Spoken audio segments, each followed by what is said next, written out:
Assalamualaikum warahmatullahi wabarakatuh. Perkenalkan, nama saya Nanda Agustin dengan nomor NIM 201011201207. Saya perwakilan dari kelompok 9 yang terdiri dari 4 anggota, diantaranya saya sendiri, Nanda Agustin, Nur Ihsan, Sadriah Nur Fadilah, dan Wulandari. Saya di sini akan mempresentasikan mengenai organisasi nirlaba. Sistem pengendalian manajemen pada organisasi nirlaba. Sistem pengendalian manajemen organisasi merupakan proses mempengaruhi anggota organisasi lain untuk mengimplementasikan strategi organisasi yang dilakukan oleh manajer. Dalam mengimplementasikan strateginya, sistem pengendalian manajemen dapat berjalan dengan baik apabila didukung dengan unsur-unsur dalam organisasi tersebut. Unsur-unsur yang dimaksud adalah struktur organisasi, sumber daya manusia atau para karyawan, serta budaya dari lingkungan organisasi. Selanjutnya, ada definisi dari organisasi nirlaba. Organisasi nirlaba atau organisasi non-profit adalah organisasi yang bersasaran pokok untuk mendukung suatu perihal di dalam menarik perhatian publik atau pelayanan publik untuk suatu tujuan yang tidak komersil tanpa adanya perhatian terhadap hal-hal yang sifatnya mencari laba.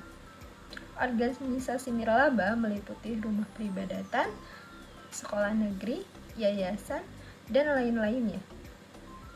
Tujuan utama dari organisasi nirlaba yaitu menyediakan beberapa jenis pelayanan publik. Selanjutnya, ada karakteristik organisasi nirlaba. Dalam ruang lingkup PSAK nomor 45 dikatakan bahwa sebuah organisasi nirlaba harus memenuhi karakteristik sebagai berikut. Yang pertama, tidak bermotif mencari keuntungan. Yang kedua, adanya pertimbangan khusus dalam pembebanan pajak.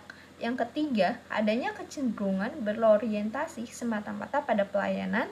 Yang keempat, banyak menghadapi kendala yang besar pada tujuan dan strategi kurang banyak menggantungkan diri pada klien untuk mendapatkan bantuan keuangan. Yang kelima, dominasi profesional. Yang keenam, pengaruh politik biasanya memainkan peran yang sangat penting. Selanjutnya, pengukuran kinerja dalam organisasi. Kinerja organisasi diartikan sebagai suatu gambaran mengenai tingkat pencapaian pelaksanaan suatu kegiatan atau program atau kebijaksanaan dalam mewujudkan sasaran, tujuan, misi, dan visi organisasi nirlaba yang terdapat dalam perencanaan strategi suatu organisasi. Kinerja organisasi tidak boleh diukur dalam satu sisi saja, terlebih hanya berorientasi pada capaian hasil tanpa memperhatikan proses yang dilewati dan siapa saja yang telah melaksanakannya. Pengukuran kinerja ditetapkan oleh organisasi yang sesuai dengan tujuan organisasi masing-masing. Untuk dapat menilai pengukuran kinerja, ditentukan indikator-indikator kinerja yang harus dicapai. Selanjutnya, ada faktor penentu dari kinerja organisasi.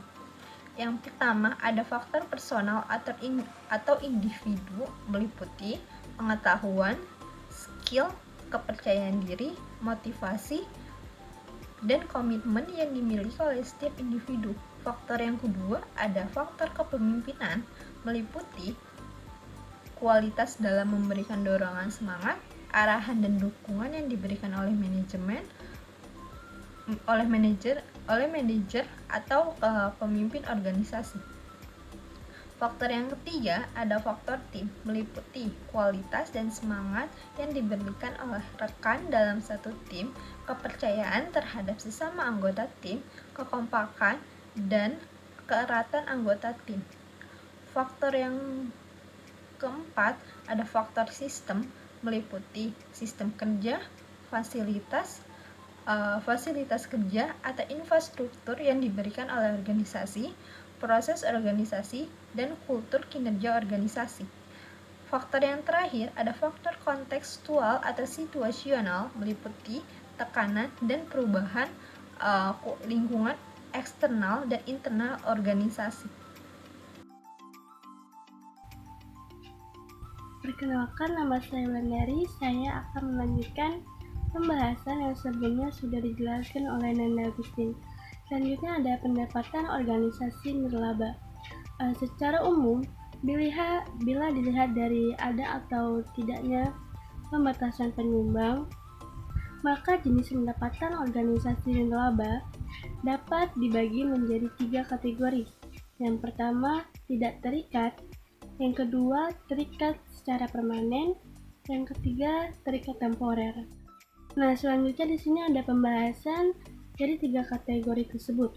Yang pertama ada tidak terikat. Tidak terikat ini misalnya pendapatan dari usaha komersial yang dimiliki, terus pendapatan dari sumbangan yang mengikat, penjualan aset, dan sejenisnya, dan pendapatan dari investasi. Yang kedua ada terikat, misalnya pendapatan dari berupa hibah atau grant yang diperoleh, maka harus digunakan sesuai dengan program yang tercantum dalam proposal tersebut. Dan terakhir ada terikat temporer, misalnya diperoleh dari sumbangan atau dari sumbangan untuk program tertentu. Ketika sudah lewat waktu, masih tersedia dananya, maka dapat dialihkan kegiatan lain. Perkenalkan, nama saya Sadrian Bapadila dengan NIM 201011200724. Di sini saya akan menjelaskan perbedaan organisasi nirlaba dengan organisasi laba.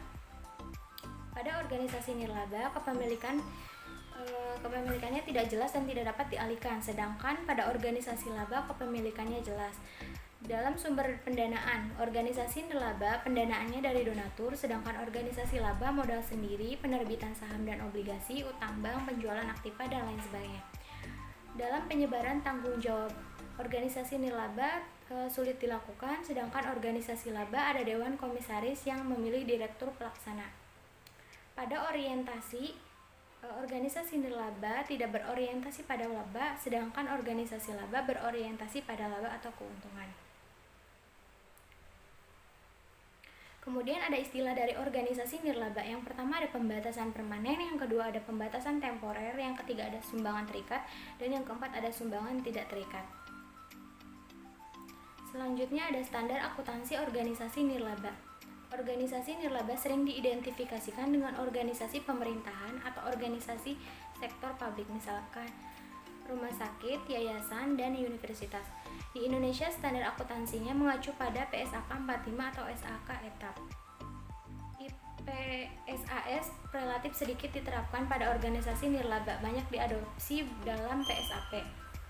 Kemudian ada praktik akuntabilitas organisasi nirlaba di Indonesia. Untuk entitas nirlaba swasta, ormas yang menerima dana hibah wajib menyusun laporan keuangan sesuai SAK. Kemudian tidak ada keharusan menyusun laporan keuangan kecuali menerima hibah 500 juta dan total aset bukan hibah 20 miliar. Selanjutnya tidak membayar pajak atau surplus yang diperoleh untuk yayasan pendidikan, pendapatan bukan objek pajak. Selanjutnya menyajikan laporan keuangan dengan dorongan stakeholder, kepentingan donatur. Sedangkan entitas nirlaba pemerintahan, BLUPP menyatakan SAK yang berlaku umum dalam praktik PMK menggunakan SAK dan SAP pertanggungjawaban anggaran. Terus OJK khusus, BPJS SAK umum khusus atau LPS khusus. Nah, di sini ada contoh organisasi nirlaba. Contoh ini ada 3. Yang pertama di sini yayasan. Yayasan merupakan contoh organisasi nirlaba. Organisasi ini diatur dalam Undang-Undang Nomor 28 Tahun 2004. Undang-undang tersebut mendefinisikan yayasan sebagai organisasi yang didirikan berdasarkan pembagian aset. Maksudnya, organisasi ini ditunjukkan untuk mencapai suatu tujuan dalam bidang sosial, bidang keagamaan, atau bidang kemanusiaan lainnya yang dapat membantu masyarakat. Yang kedua ada asosiasi. Lembaga gabungan atau asosiasi sering didefinisikan sebagai suatu organisasi yang berbasis anggotanya dan dibentuk karena adanya tujuan yang ada di antara para anggotanya yang tergabung. Asosiasi dibedakan menjadi dua. Yang pertama itu ada asosiasi gabungan dengan memiliki hukum dan asosiasi biasa yang tidak memiliki hukum. Jika ada lembaga asosiasi yang ingin mendapatkan perlindungan hukum, lembaga tersebut harus mempersiapkan surat pendaftaran. Nah, yang ketiga, di sini ada institut. Institut adalah suatu organisasi yang bergerak di pendidikan, bidang sosial, budaya, dan humaniora. Organisasi ini memiliki tujuan yang sama dalam mencapai suatu tujuan tertentu. Contohnya ini kayak sekolah dasar, sekolah menengah pertama, sekolah menengah atas, lembaga khusus belajar, dan institusi pelatihan kerja dan sebagainya. Baik, jadi kesimpulannya, organisasi nirlaba ini adalah organisasi yang dimana organisasi ini mendukung suatu perihal dalam menarik perhatian publik dan pelayanan publik, yang dimana organisasi ini memiliki tujuan untuk menyediakan beberapa layanan publik seperti yayasan, sekolah-sekolah, rumah peribadatan, dan lain sebagainya. Baik, jadi itu saja dan dapat kami sampaikan. Semoga video pembelajaran ini dapat bermanfaat. Kami tutup. Wassalamualaikum warahmatullahi wabarakatuh. Sampai jumpa di video selanjutnya.